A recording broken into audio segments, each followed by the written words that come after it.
नमस्कार, मैं हूं मृत्युंजय कुमार झा और कमोडिटी सुपरफास्ट में आपका स्वागत है। सबसे पहले हम आपको बताते हैं कि इस वक्त कमोडिटी मार्केट में कहां पर हलचल हो रही है। और पहले हम आपको 5 खबर बताएंगे और फिर 5 ट्रेडिंग कॉल्स होंगी आपके लिए और फिर आपके सवाल होंगे और एक्सपर्ट के जवाब होंगे।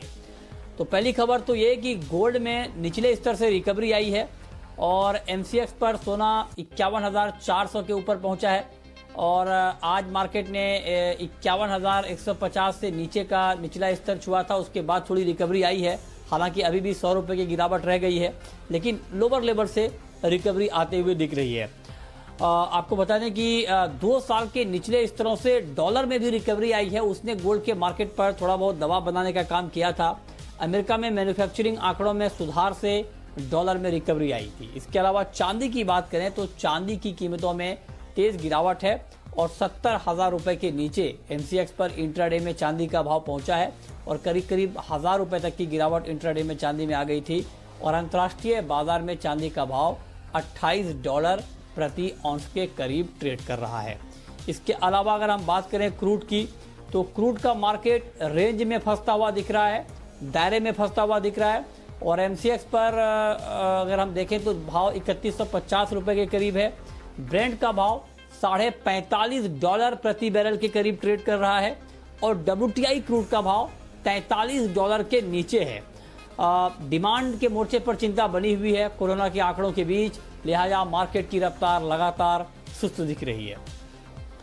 नेचुरल गैस की कीमतों में आज तेज गिरावट आ गई है और एमसीएक्स पर 4% तक नेचुरल गैस के दाम कम हो गए हैं।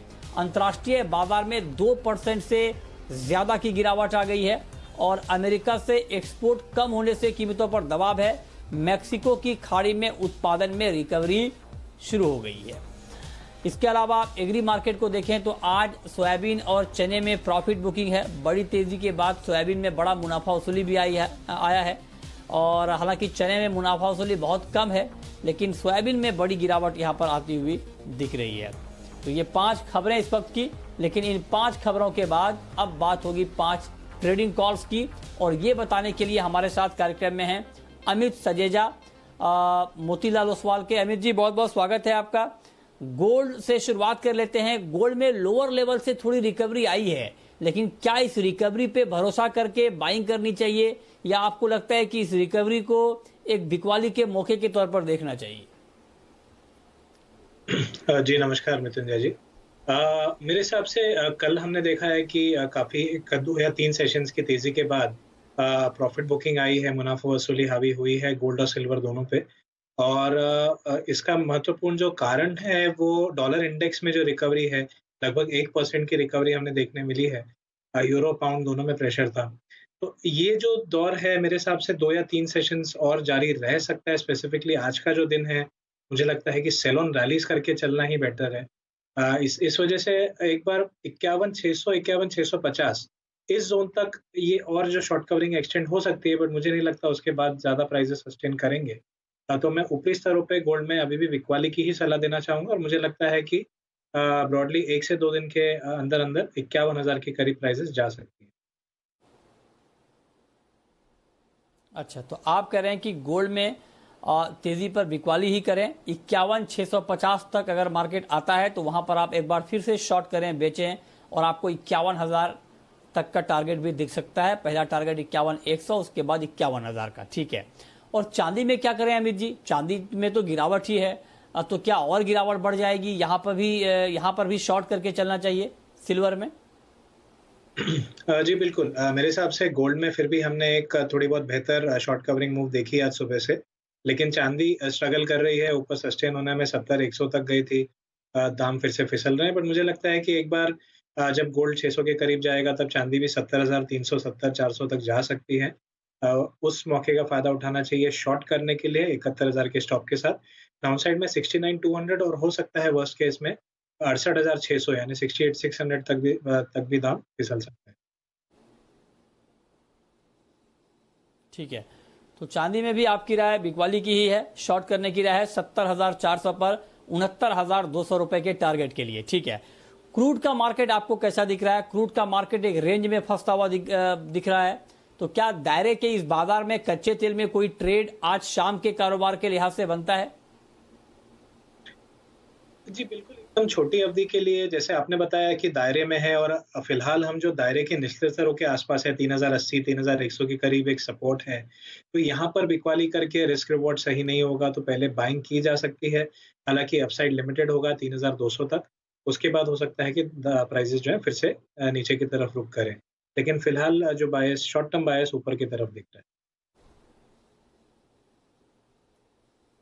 अच्छा, ठीक है। तो फिलहाल आपको तेजी लग रही है, लेकिन उसके बाद आपको लगता है कि एक गिरावट आएगी। ये बात हो गई क्रूड की, ठीक है। क्रूड के बाद अब हम बात करते हैं नेचुरल गैस की, और यहां पर आज काफी तेज गिरावट दिख रही है नेचुरल गैस में। क्या ये गिरावट और बढ़ने वाली है? क्या ट्रेड लिया जाए नेचुरल गैस में? जी। देखिए, हमने कंसेक्यूटिवली 2 या 3 महीनों से नेचुरल गैस में अच्छी तेज़ी आते हुए देखी है। 110 से लगभग 201 या 202 के जो हाइज़ हमने पिछले हफ्ते छूते हुए देखा प्राइसेज़ को। उसका एक कारण ये भी था कि समर सीज़न में जो एयर कंडीशनिंग डिमांड होती है, और दूसरा पिछले 15-20 दिनों से हरिकेन लौरा का जो एक खतरा था, वो प्राइसेज़ को ऊपर रखे हुए था। लेकिन मुझे लगता है कि अभी एक इंजेक्शन सीज़न चालू होगा, जो लीन सीज़न होता है जनरली नेचुरल गैस प्राइसेज़ के लिए। तो बिकवाली करके चलना बेहतर होगा। 184 पे आपको इंट्राडे मिल सकता है प्राइस, वहाँ पर आप बिकवाली कीजिए। 179 का थोड़ा-सा डीप स्टॉप लॉस होगा, लेकिन टारगेट भी लंबे हो सकते हैं। 175, 176 का टारगेट लेके चला जा सकता है। ठीक है। बुलडेक्स में क्या ट्रेड लिया जाए? जो बुलियन का नया इंडेक्स आया है, उसमें अगर कोई ट्रेड लेना चाह रहा हो इस वक्त, तो क्या ट्रेड लेना चाहिए? जी। देखिए, बुलडेक्स एक अच्छा ऑप्शन है क्योंकि निफ्टी की तरह ये एक इंडेक्स है, और गोल्ड और सिल्वर अगर दोनों में बिकवाली होती है, तो या तो आप दोनों में ट्रेड ना करके सिर्फ़ बुलडेक्स अगर शॉर्ट करें, तो भी आप सेम व्यू प्ले आउट कर सकते हैं। तो इसमें 70% गोल्ड और 30% चाँदी है। तो मेरे हिसाब से इसमें भी व्यू तो वही रहेगा जो गोल्ड और सिल्वर में है इंट्राडे के लिए सेल का। शॉर्ट टर्म में हो सकता है हम 16,300 तक दाम को जाता हुआ देखें, लेकिन वहाँ पर बिकवाली की सलाह होगी। रीसेंट हाई जो है 16,450 उसके आस-पास स्टॉप होंगे, और मुझे लगता है कि 16,050 से 16,000 तक दाम जो है 1 या 2 सेशंस में स्लिप हो सकते हैं, तो मैं सेल की सलाह रखना चाहूँगा। ठीक है। तो ये 5 कॉल जहां पर आपके लिए ट्रेड का मौका बनेगा। लेकिन अब हम शुरू करते हैं सवाल जवाब। पहला सवाल है राजपाल का, हमारे साथ जुड़ रहे हैं। पूछिए राजपाल जी। मेरा 4 रुपए का कॉपर बिका हुआ है 504 का। अब आप ये बताइए कि मैं यहाँ से एवरेज कर सकता हूँ या नहीं? आपने बेचा है, खरीदा है? बेचा है। अच्छा, बेचा है। 504 रुपए पर कॉपर में आपने शॉर्ट किया है। बताइए क्या करना चाहिए अमित जी इनको?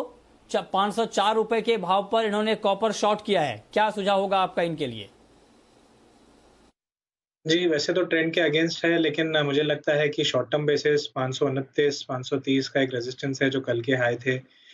तो एक बार 525 पे मैं एवरेजिंग की सलाह देना चाहूँगा इन्हें 531 के स्टॉप के साथ। इनके जो प्राइस है वो असल में आने की उम्मीद तो कम लग रही है, लेकिन 515 तक प्राइसेज़ आ सकती हैं। तो एक बार इनकी एवरेज कॉस्ट आ जाएगी, वहाँ पर मैं निकलने की सलाह दूँगा। तो इंट्राडे में 525 के करीब शॉर्ट करके रुका जा सकता है।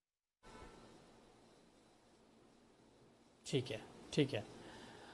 अगला सवाल है गोपाल का, चुरू राजस्थान से। पूछिए गोपाल जी। हाँ जी सर, नमस्कार सर। जी, राजस्थान में बारिश भी हो रही है, अभी बारिश भी ठीक ठाक है, तो अब गुआर में क्या करें सर? अभी हाजिर पड़ा है, वो रखें या बेचते हैं? और 4200 रुपये में एनसीडेक्स में एक आधी बाइक कर रखा है, उसका क्या करें सर? बताइए अमित जी, ग्वार में अभी क्या करना चाहिए? जी, मेरे हिसाब से जो ग्वार गम और ग्वार सीड फिलहाल तो एक दायरे में है, जैसे इन्होंने अभी बताया कि जो मानसून है उसकी प्रोग्रेस अच्छी है सोइंग एरियाज़ में। लेकिन उसके बावजूद मैं कहूँगा कि एक बार शॉर्ट टर्म बेसिस ग्वार सीड ख़ास करके 3,900 के जब तक ऊपर टिक रही है तब तक बाय में रहा जा सकता है, क्योंकि दोबारा एक बार 4,100 पे इन्हें एक बार निकलने का मौका मिलेगा। तो मुझे लगता है करंट भाव से एक बार खरीदारी दिख सकती है 2 या 3 सेशंस में, तो फिलहाल बाय में रुका जा सकता है। ठीक है, तो आप कह रहे हैं कि ग्वार में बाइंग में रहना ठीक रहेगा। अभी दाम थोड़े ग्वार के और बढ़ सकते हैं। ओके, ठीक है। इसके अलावा जो सोयाबीन में गिरावट आई है, एक बड़ी तेजी आई, उसके बाद एक बड़ी मुनाफा वसूली आ गई है। तो अब मान लीजिए कोई सोयाबीन में अगर ट्रेड करना चाह रहा हो इस वक्त, तो उनको क्या करना चाहिए? जी, बिल्कुल। बड़ी गिरावट डेफिनेटली आई है। हमने 4100 के ऊपर दाम देखे थे। लेकिन मुझे लगता नहीं है कि टॉप हुआ है। मुझे लगता है कि काफ़ी बड़ी एक रैली 3600 से 4100 के बाद हमने मुनाफ़ा वसूली देखी है, हालाँकि कल काफ़ी बड़ी गिरावट थी।